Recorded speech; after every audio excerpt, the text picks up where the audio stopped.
Halo, apa kabar Bung Rocky? Pagi ini gimana? Stok beras di rumah aman? Ya, karena saya aja makan nasi itu seminggu sekali, jadi tidak ada pengaruh stok beras ada apa enggak. Yang berpengaruh adalah stok di Bulog, Iya, iya, iya, iya. tani di Banyuwangi, kira-kira begitu. Iya, iya, iya. Oke, ini saking semangatnya ngomongin stok beras, belum belum menyapa viewer kita. Apa kabar Anda semua? Semoga sehat. Kembali berjumpa dengan saya dan Bung Rocky Gerung. Jadi Bung Rocky, ini kepala Bulog lagi bongkar-bongkar nih fakta. Katanya dia sebenarnya stok beras di Bulog itu masih banyak, bahkan banyak yang busuk, terutama beras impor ya, karena tidak bisa disalurkan.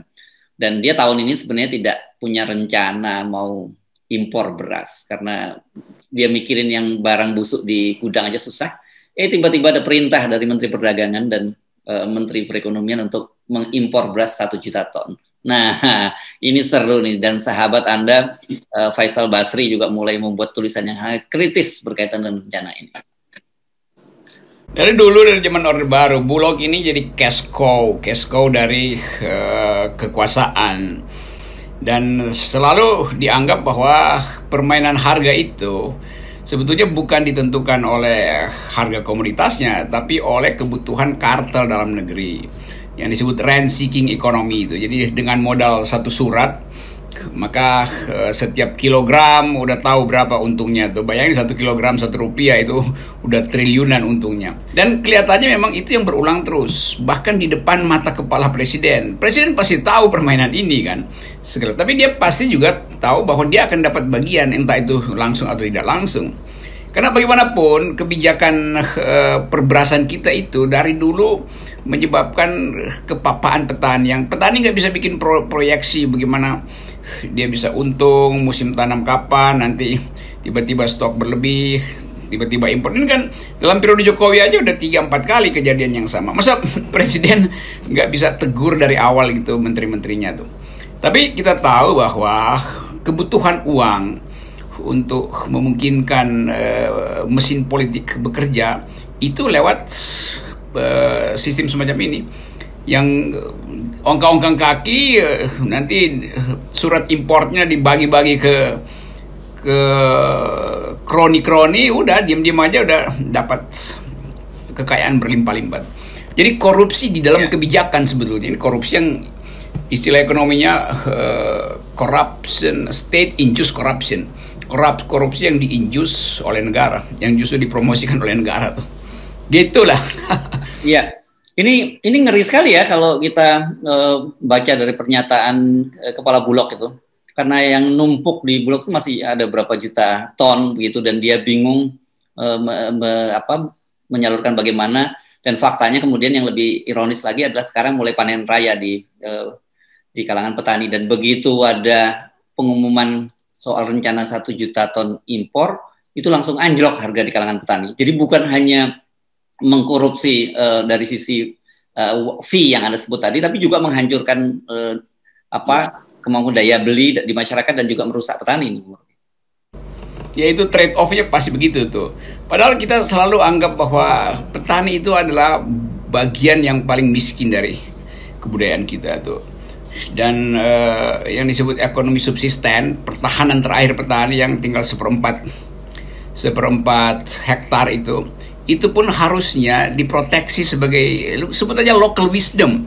Jadi mesti ada minimal protection dari negara. Kalau kita belajar dari Jepang, belajar dari Vietnam, segala macam itu, Delta Mekong itu bahkan disiapkan negara supaya petaninya nggak kehabisan kerjaan. Delta Mekong dipakai betul-betul untuk kepentingan petani. Nah, kita ada berbagai macam sudut pandang dalam membaca petani.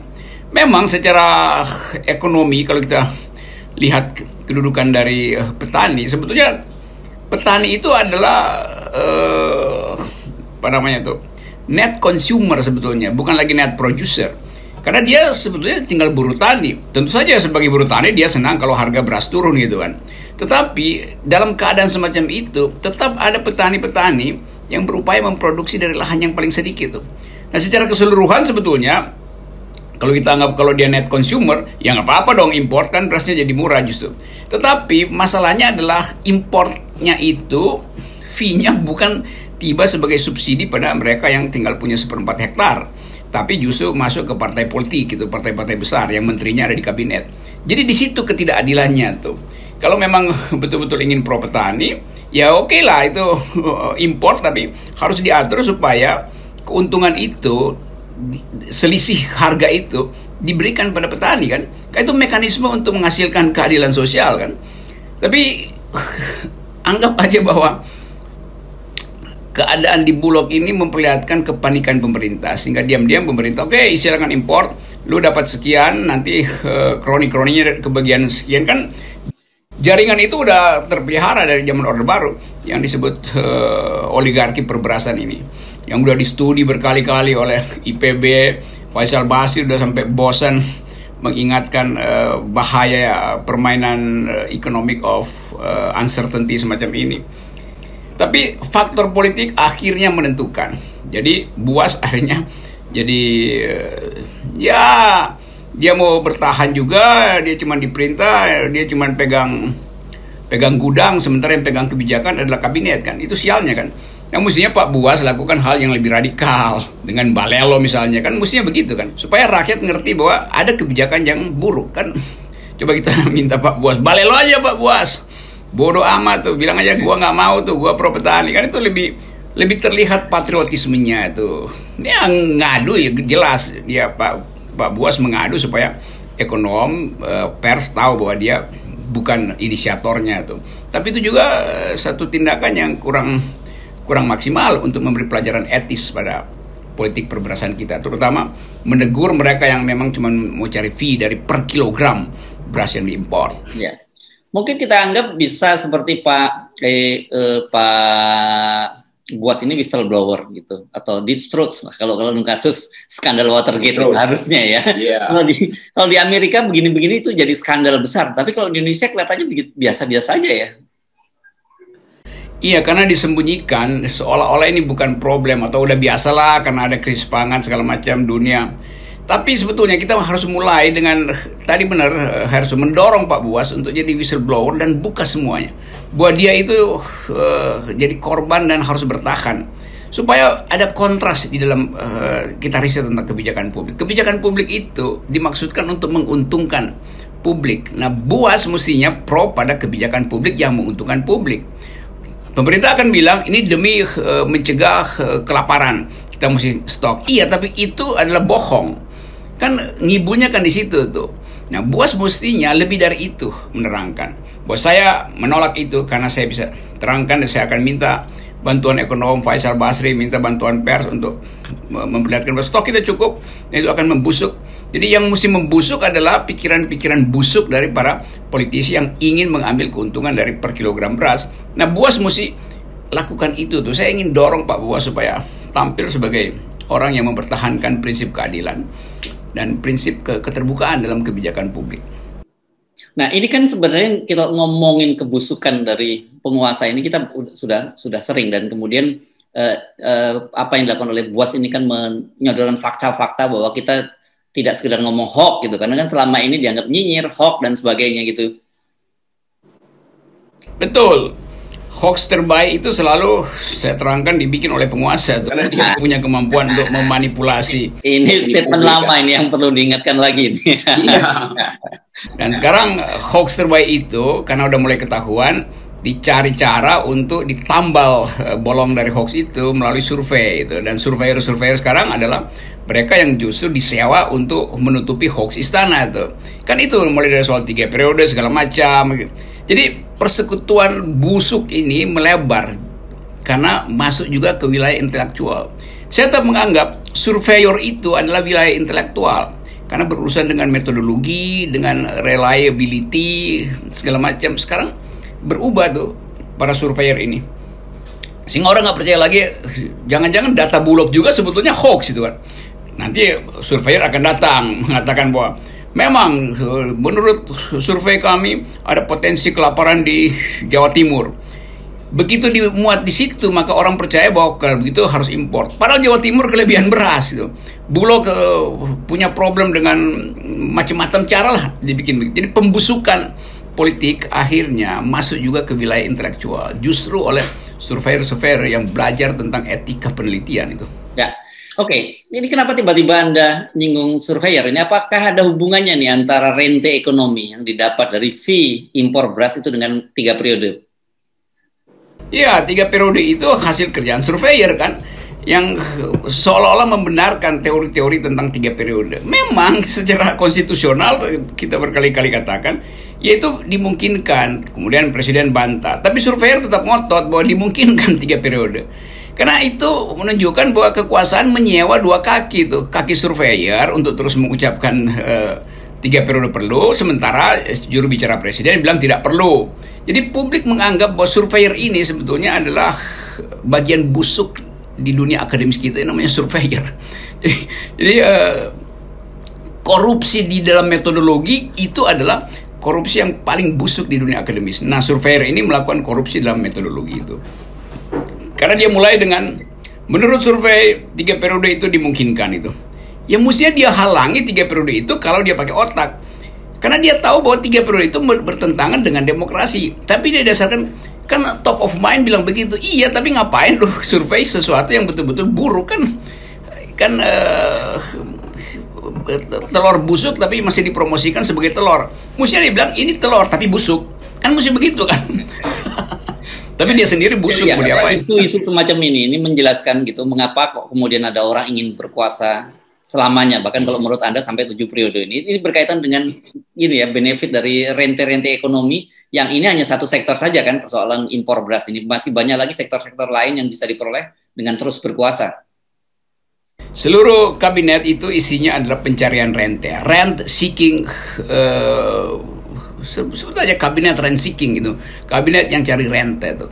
Karena mendudukkan menteri yang punya afiliasi dengan kekuatan politik, partai politik, pasti ujungnya adalah rente ekonomi itu.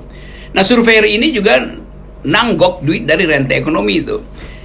Kita baca misalnya ICW tadi apa kemarin keluarin data yang paling mutakhir bahwa selama periode pertama Presiden Jokowi 2014 sampai 2020 kemarin, uang yang dikeluarkan untuk hoax, untuk buzzer segala macam itu 1,3 apa 4 triliun. Bayangin, 1, triliun dalam 5 tahun.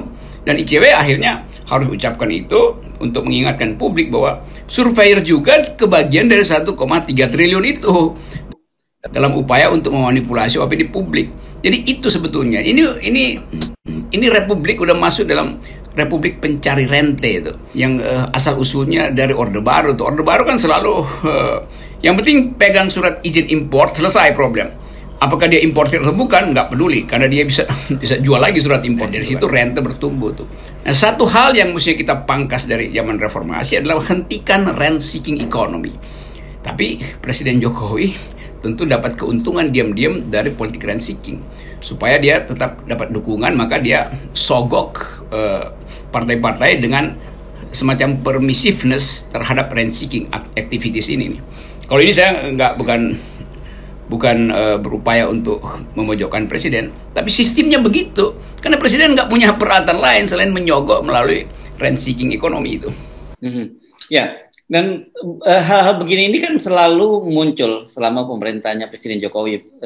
Terutama menurut saya yang perlu kita soroti adalah perbedaan-perbedaan kebijakan yang kemudian kita pasti curigai di belakangnya ada sesuatu yang Anda sebut sebagai rent seeking. Tadi Menteri Perekonomian dan Menteri Perdagangan mau impor, Buas menyatakan tidak. Nah, yang juga menarik ini sekarang Menteri Perhubungan menyatakan bahwa mudik akan dibebaskan nanti pada pada Lebaran. Sementara kemudian juru bicara COVID menyatakan bahwa hal itu belum dibahas di dalam pemerintahan, masih akan dibicarakan.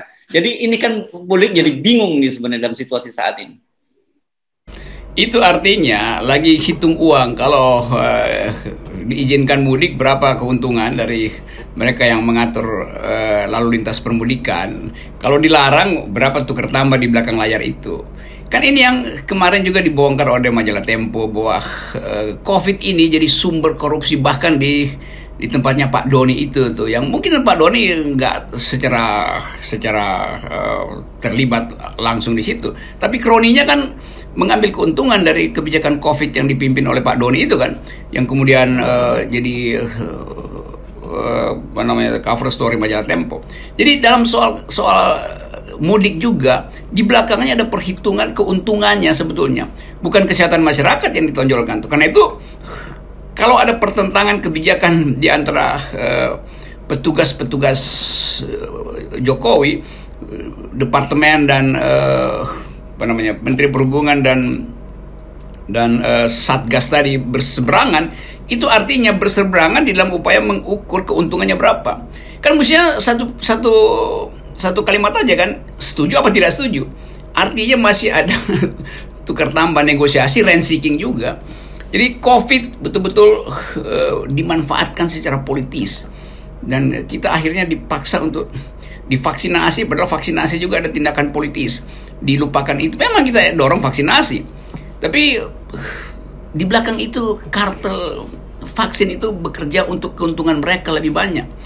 Dan Presiden hanya ingin mengatakan kita lakukan vaksinasi iya, tapi di belakang itu political economy dari vaksin itu tetap menguntungkan sejumlah kecil orang yang memonopoli program vaksinasi ini. Ya.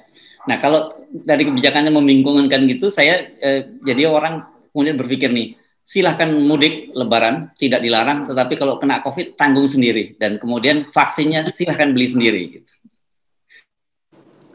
Akhirnya seluruh program vaksinasi itu bukan sekedar berantakan, tapi idenya nggak jelas. Tapi tetap kita harus dipaksa karena keadaan minta supaya rakyat bersabar lakukan vaksinasi. Sementara yang di atas itu menonton dan mengintip di mana yang bisa diuangkan dari vaksin itu. Demikian juga soal manajemen mudik nanti itu. Jadi keuntungan selalu mendahului kemaslahatan publik. Jadi saya mau rumuskan bahwa kebijakan publik kita sebetulnya dibajak oleh kepentingan-kepentingan vested interest antara kartel, oligarki, bahkan partai politik. Jadi semua kebijakan politik di era Jokowi itu didasarkan pada tukar tambah di bawah meja. Yang diucapkan di depan publik itu hanya sekedar ya headline untuk menyenangkan. Di belakangnya konco-koncoan jalan terus. Oke, baik. Terima kasih, Bung Rocky. Mari nikmati hari dan berupaya untuk tetap sehat. Jaga jarak, pakai masker. Untuk pemerintah, jaga jarak dari oligarki dan pakai akal. Siap. Oke, sip. Mantap ya. Mantap.